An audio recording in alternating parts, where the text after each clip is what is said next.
इससे पहले हमने बहुत सारी गुफ्तगू अरशद नदीम के मुतालिक की, जो भी प्लेटफॉर्म्स उनके हवाले से बात कर रहे हैं उनके ऊपर भी हमने नज़र दौड़ाई और बहुत सारी ऐसी चीज़ें थी जिन पर जिक्र करना बहुत बहुत इंपॉर्टेंट होता है, because when you talk about something good तो फिर उसके तमाम एस्पेक्ट्स आपको देखने पड़ते हैं। अभी हम बात करने जा रहे हैं दोबारा से थोड़ी सी अरशद नदीम के ऊपर और इसके बाद फिर हम आगे मूव करते हैं, क्योंकि आगे टेस्ट सीरीज़ होने जा रही हैं। बांग्लादेश टीम ने कल पाकिस्तान आना है और उन्होंने यहाँ पर ट्रेनिंग करनी है और उसके बाद टेस्ट सीरीज़ का आगाज़ हो जाएगा। तो नाज़रीन मेरे साथ मौजूद हैं आप सबकी जान क्रिकेट की शान हाफिज़ इमरान ऑन द सेट। अस्सलाम वालेकुम हाफिज़ साहब, कैसे हैं? अस्सलाम वालेकुम। वालेकुम, बहुत शुक्रिया। हाफिज़ साहब, बहुत सारी बातें अब अरशद नदीम के मुतालिक हो रही है। अब तो अरशद नदीम खुद कहने वाले हैं कि बस कर दो, हुन कोई और कम भी कर लो। लेकिन क्योंकि अब इतने अरसे बाद गोल्ड मेडल आया है तो फिर दिल करता है कि बहुत सारा जो है ना वो उसके ऊपर हम इजहार करें, बार बार उसको देख के, तस्वीर देख के खुश होना। पाकिस्तान में भी है। अच्छा हाफिज़ साहब, एक चीज़ मैं सोच रही थी कि इतने इनामात उनको दिए गए हैं और इस हवाले से कुछ लोगों का ये भी कहना है कि ये इनामात सिर्फ कहने की हद तक हैं, उन तक शायद पहुंच ना पाएँ। तो ऐसा मुमकिन, मुझे ऐसा लगता है कि शायद ना हो, क्योंकि जिस तरह से उनका वेलकम किया गया, उनको यहाँ पे इतने सारे इतने बड़े मीडिया प्लेटफॉर्म के सामने उन्होंने सबने तमाम लोगों ने जो है वो अपनी राय का इजहार किया इस हवाले से, तो मुश्किल नज़र आ रहा है कि इसके अंदर कोई कोताही हो। देखिए, पहली बात यह है कि हफ्ते के रोज़ भी हमने उसका जिक्र किया था कि एक मिसाल है पंजाबी की, वो मैं कहता नहीं हूँ लेकिन समझ जाएंगे लोग मैं क्या कहना चाहता हूँ। तो वो भी एक पहलू है। लेकिन बहरहाल जो खुशियों को लोग ढूंढ रहे होते हैं जिस जगह पर, जिस मुआशरे में, फिर वो उसको लोग सेलिब्रेट करते हैं। ठीक है, पाकिस्तान के पास एक खुशी है और उसको मनाना चाहिए लोगों को। और इसी तरीके से हमने उसका भी जिक्र किया था कि ये जो इनामात उनको मिल रहे हैं, देखिए ये एक मुश्किल मरहला होगा कि कोई अनाउंस करे अब इस वक्त में, आज के स्टेज। और जिन लोगों ने उनके लिए इनामात का ऐलान किया, ऐसा नहीं है कि उनकी अपनी भी एक साख है और उनको उसका भी ख्याल रहेगा। क्योंकि अगर फ़र्ज़ कर लें कि अली ज़फ़र या अहमद शहज़ाद ने या किसी और, इवन इब्रारुल हक का भी नाम लिया जा रहा है, तो अगर इन लोगों ने उनके लिए ऐलान किया है कैश प्राइज़ का, तो इनके लिए मुश्किल होगा कि ये उनको ना पहुँचाएँ। फिर इसी तरह से हुकूमत पाकिस्तान की तरफ से, जो सूबाई हुकूमतें उनकी तरफ से, सिंध के वज़ीर खेल ने भी उनके लिए ऐलान किया है, तो इनके लिए ये मुश्किल होगा कि ये उसको दबा कर बैठे रहें। और वो जो टैक्स का जिक्र किया था हफ्ते के रोज़, उस पर भी हुकूमत ने बयान जारी किया। हाफिज़ साहब की बात इतनी स्पीड में पहुंचती है, इतनी जल्दी, तो यकीन माने ये लाहौर से प्लेन जो है वो कराची नहीं जाता। उन्होंने उसके ऊपर भी रद्द-ए-अमल दिया है। उन्होंने कहा जी कि हम उनका टैक्स नहीं काटेंगे और वो ये आपको जवाब दिया। वो इसलिए खुशकिस्मत हैं कि ये अच्छी चीज़ है, क्योंकि गवर्नमेंट खुद उनका टैक्स जमा कराएगी ना उस रकम का। फिर बहुत सारे इदारों में भी ऐसे लोग होते हैं जिनके टैक्स इदारा खुद दे रहा होता है। वो कहते हैं जी हमारा, अगर फ़र्ज़ कर लें आपने हमारी तनख्वाह 10 लाख लगाई है तो 10 लाख का टैक्स आप देंगे, हमें 10 लाख ही मिल रहा है। ये ऐसा होता है कुछ लोगों के साथ। अच्छा, थोड़ा सा मसाला डालने के लिए आपने पुरानी माजी की मिसालें भी बीच में ऐड कर दी थी। ठीक है, इसकी वजह से भी और स्ट्रांग हो गया मुद्दा। तो वो ये है कि अच्छी चीज़ है, जितने भी आप उनको उनका हौसला अफजाई है ना बुनियादी तौर पर, तो वो करें तो अच्छी चीज़ है।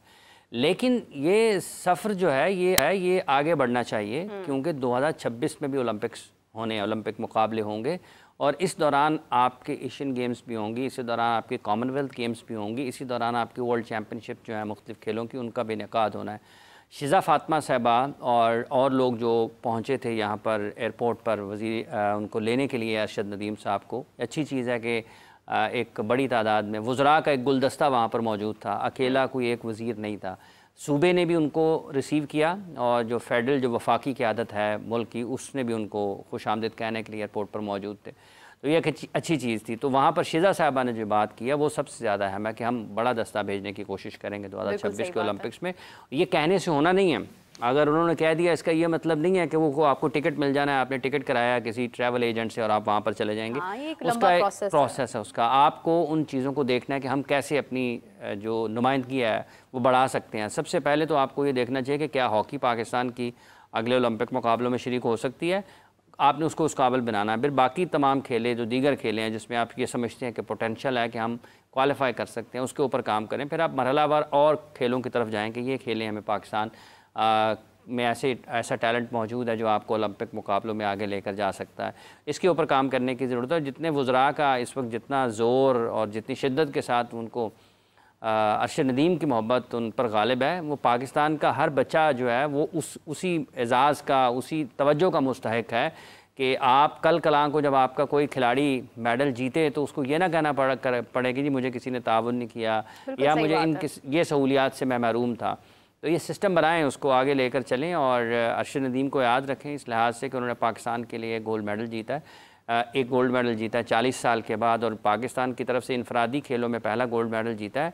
लेकिन आप अगर कुछ करना चाहते हैं ना तो ओलंपिक का जो मेडल टेबल है ना उसके ऊपर नज़र डालें कि लोगों ने 35-35, 36-36, कितने मेडल लिए होंगे, और अगर आप उनके सारे चांदी के कांसी के तमगे गिनेंगे तो वो आपको 3 फिगर्स में भी नज़र आ जाते हैं वहाँ पर लोग, ठीक है। तो इसका मतलब ये है वो तो पूरा साल फिर उन मुल्कों में जश्न ही होता रहेगा जी हमने इतने मेडल जीत लिए। तो इससे बाहर निकलने की ज़रूरत है, ठीक है। उनको जो आपने उनकी हौसला अफजाई की है बड़ी अच्छी बात है, लेकिन ये ना कोई पहला मेडल होना चाहिए और ना कोई आखिरी मेडल होना चाहिए। इसके बाद आपको एक सफ़र शुरू मेडल ही मेडल होने सफ़र तरक्की का शुरू करना चाहिए। लोगों की सलाहियतों से फ़ायदा उठाने के लिए अपनी ज़िम्मेदारी का एहसास करें कि कैसे आपने इस मुल्क में एक जो खेलों का मुआशरा है उसको तरतीब देना है। और अगर आप खेलों की तरक्की के लिए काम करते हैं तो आप बुनियादी तौर पर अपने मुआशरे में नौजवानों को सेहतमंद सरगर्मियों की तरफ राग़िब करते हैं, बजाय इसके कि वो मनफी सरगर्मियों की तरफ जाएँ। सेहतमंद सरगर्मियों की तरफ लेकर उनको जाएँ।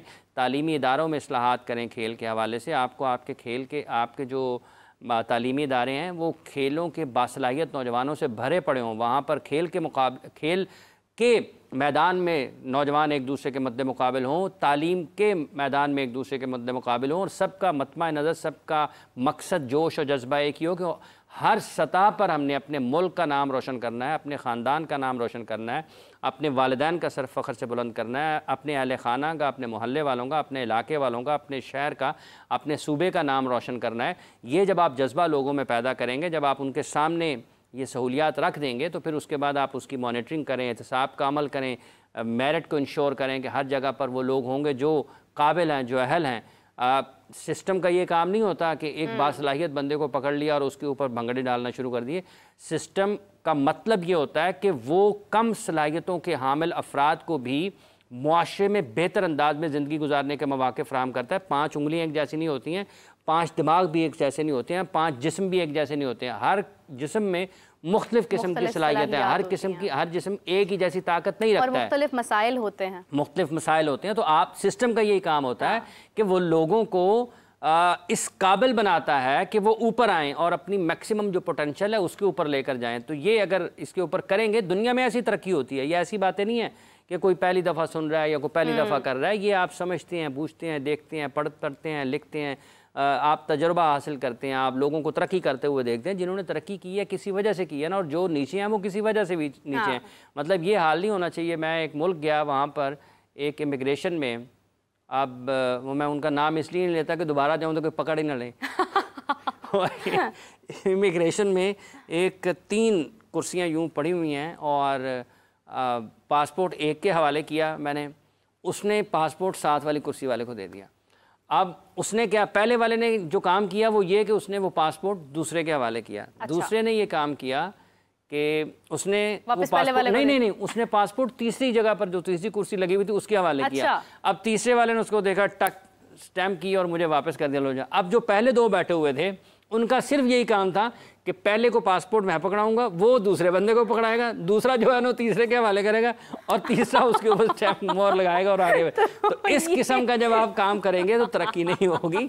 आप एक बंदा बैठाएं। अब एक अरशद नदीम है ना जो अहल हो, आप इन्वेस्टमेंट आपकी राइट डायरेक्शन में होनी चाहिए। हाफिज़ साहब, वैसे एक बात याद आ गई है, हमारे क्रिकेट बोर्ड में भी कुछ इस तरह की सूरत हाल है ऐसे कि वो एक को आपने कुछ कहा, दूसरा सुनने के लिए है, तीसरा उसको सर हिलाने के लिए है। वहाँ पर तो मतलब है कि कुर्सियाँ वहाँ पर तो हाल इस तरीके से है, जो अभी उन्होंने डोमेस्टिक सीज़न प्लान किया है जिसका हमने काफ़ी दिन पहले जिक्र भी किया था। कि 1 सितंबर को शुरू होना है और 5 अगस्त 2025 में ख़त्म होना है सीज़न। 5 अगस्त को जब वो ख़त्म होगा तो इसका मतलब ये है कि लगभग 3 हफ्तों के बाद आपका नया सीज़न 1 सितंबर से दोबारा शुरू हो जाएगा। और जो उसमें सबसे ज़्यादा अहम चीज़ है कि वो जो 4 डे टूर्नामेंट सबसे आखिर में है, उसके बारे में अब तक जो सुनने में आ रहा है वो ये है कि शायद वो उनको ठंडे इलाकों में करवाना चाहते हैं, यानी कि हिली एरियाज़ में जाएंगे ताकि मौसम थोड़ा। लेकिन फिर सवाल ये पैदा होता है कि आपके 4 डे टूर्नामेंट का मतलब ये होता है कि आप पूरे मुल्क में खेलते हैं। आपको बाज़ जगह पर पिचेस मिलती हैं जो फास्ट बॉलिंग के लिए अच्छी होती हैं, बाज़ जगह पर आपको मिलती हैं जो बैटिंग के लिए अच्छी होती हैं, बाज़ जगह पर आपको मिलती हैं जो स्पिन बॉलिंग फ्रेंडली होती हैं। तो आपकी जो स्किल्स हैं वो डेवलप होती हैं एक सीज़न में मुख्तलिफ़ किस्म की पिचेस के ऊपर कंडीशंस में खेलकर। तो जब आप सीज़न को एक ही जगह पर ले जाते हैं और उसमें आप 3-4 महीने के क्रिकेट कराते हैं, तो आप इसका मतलब ये है कि बाकी तमाम कंडीशंस जो हैं उनको आप कलअदम कर रहे हैं। क्रिकेट में ऐसा नहीं होता है। आप देखें कि अब अगर आप ऑस्ट्रेलिया में जाते हैं तो ऑस्ट्रेलिया में पर्थ में आपको कुछ और किस्म की पिच मिलेगी, आपको ब्रिस्बेन में और किस्म की है, मेलबर्न में आ जाएंगे और किस्म की है। जब आप इवन आप लाहौर में खेलें, आपकी कदाफी स्टेडियम की पिच का बिहेवियर और होगा, रावलपिंडी में खेलेंगे और होगा, आप कराची में खेलेंगे कुछ और होगा।